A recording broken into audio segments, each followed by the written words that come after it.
Bismillah, Assalamualaikum warahmatullahi wabarakatuh. Perkenalkan kami dari kelompok 6 Matkul Bahasa Inggris yang beranggotakan Sinta, Aurel, Violeta, Randy, dan saya sendiri Haidar. Nah, di sini kami akan mempresentasikan materi terkait experience expressing your life journey. Baik, selanjutnya untuk penyampaian materi akan dijelaskan langsung oleh teman-teman saya. Recontext of experience. What is recontext? Recontext is a text which retells a story, an experience, or an event that happened in the past. Jadi, recontext adalah teks yang menceritakan kembali sebuah cerita, pengalaman, atau peristiwa yang telah terjadi di masa lalu. The function of recontext. First, to tell experience in which the reader was personally involved, atau yang artinya untuk menceritakan pengalaman di mana penulis terlibat secara pribadi. Second, to inform the readers by telling the past event historically and achievement in a person's life, yang artinya untuk menginformasikan kepada pembaca dengan menceritakan peristiwa masa lalu secara historis dan pencapaian dalam kehidupan seseorang. And last, the chronicle past event regarded as historically significant, yang artinya untuk mencatat peristiwa di masa lalu yang dianggap penting secara historis. This is an example of recontext. Experience of climbing mountain. Last weekend, I and my friends went hiking. We hiked Mount Semeru, East Java. We left home at 6 a.m. and the journey to the top of the mountain took about 5 hours. We passed through challenging terrain, but we made it to the top. The view from the top of the mountain was beautiful. He could see the expanse of green forests and towering mountains. We also enjoyed the cool and fresh air. After enjoying the view from the top of the mountains, we started to descend. We arrived at the base camp at 5 p.m. We are very happy to be able to hike Mount Semeru. It was a very memorable experience. Jadi, yang artinya adalah pengalaman mendaki gunung. Akhir pekan lalu, saya dan teman-teman saya pergi hiking. Kami mendaki Gunung Semeru yang ada di Jawa Timur. Kami berangkat pukul 6 dan menuju puncak gunung memakan waktu sekitar 5 jam. Kami melewatinya medan yang menantang, namun kami berhasil mencapai puncaknya. Pemandangan dari puncak gunung sangat indah. Kita bisa melihat hamparan hijau hutan dan pegunungan yang menjulang tinggi. Kami pun menikmati udara sejuk dan segar. Setelah menikmati pemandangan dari puncak gunung, kami mulai turun. Kami tiba di base camp pada pukul 5 sore. Kami sangat senang bisa mendaki Gunung Semeru. Itu adalah hal yang sangat berkesan dan berpengalaman.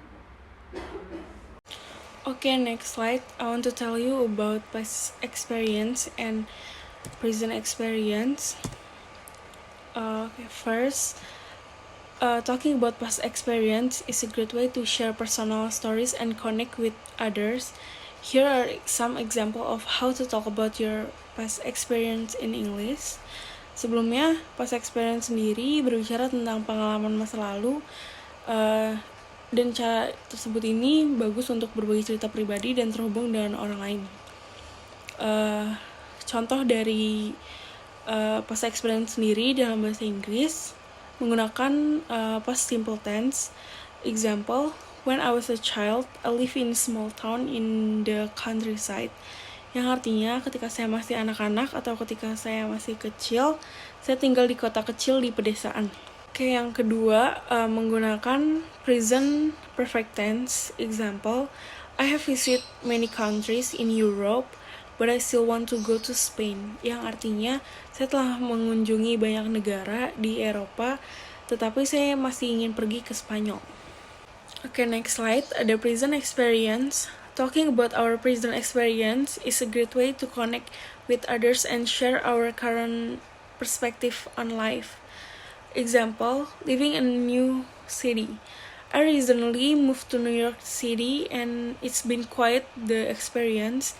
I'm still getting used to the fast-paced lifestyle and crowded streets, but I'm also loving the energy and excitement of the city. I've been exploring new neighborhoods and trying different restaurant, and it's been a lot of fun. Oke, yang artinya saya baru-baru ini pindah ke kota New York dan pengalaman itu sangat sunyi.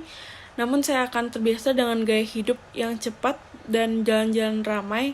Tapi saya juga menyukai energi dan kegembiraan kota ini.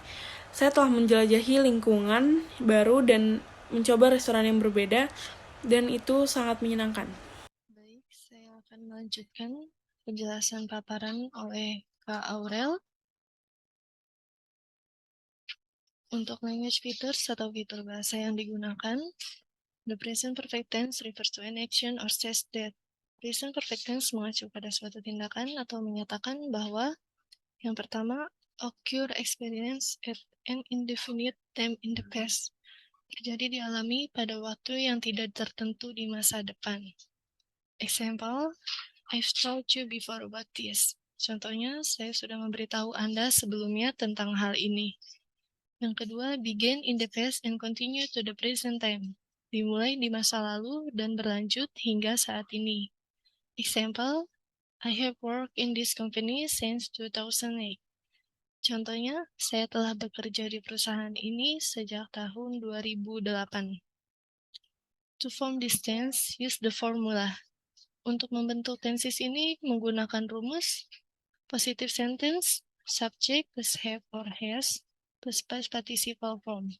Untuk kalimat positif, subject plus have atau has, bentuk past participle. Yang kedua ada negative sentence, subject plus have not, or has not, plus past participle form. Kalimat negatif plus subject, plus have not, atau has not, plus bentuk past participle. Untuk interrogative sentence, have or has plus subject plus past participle form plus question mark. Untuk kalimat tanya, menggunakan have atau has plus subject plus bentuk past participle plus tanda tanya. Untuk menggunakan have atau has ini tergantung pada subjek. Berikut contoh positive sentence, negative sentence, and interrogative sentence, kalimat positif, kalimat negatif, dan kalimat interrogatif yang tergantung subjek. Untuk I menggunakan have, contohnya I have walked, saya telah berjalan. Untuk kalimat negatifnya, I haven't walked, atau saya belum berjalan. Interrogative sentence atau kalimat tanya, have I walked? Sudahkah saya berjalan? Untuk subjek you menggunakan have. Positive sentence-nya, you have walked. Kamu sudah berjalan. Negative sentence-nya atau kalimat negatifnya, you haven't walked. Kamu belum berjalan. Untuk kalimat tanyanya, have you walked? Sudahkah kamu berjalan? Untuk selanjutnya, subjek he, she, it itu menggunakan has, tidak menggunakan have. Untuk contoh kalimat positifnya, he has walked, atau she has walked, atau it has walked. Untuk negatif sentence-nya, he hasn't walked, atau she hasn't walked, atau it hasn't walked. Untuk interrogative sentence-nya, has he walked, atau sudahkah dia berjalan. Untuk kalimat positif subjek we menggunakan have, we have walked. Kalimat negatifnya, we haven't walked. Kalimat tanyanya, have you walked? Untuk you,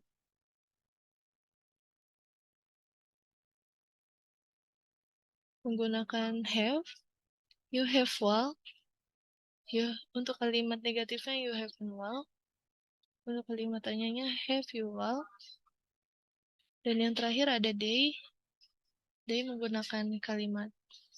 Untuk subjek they menggunakan have. They have well. Untuk kalimat negatifnya, they haven't well.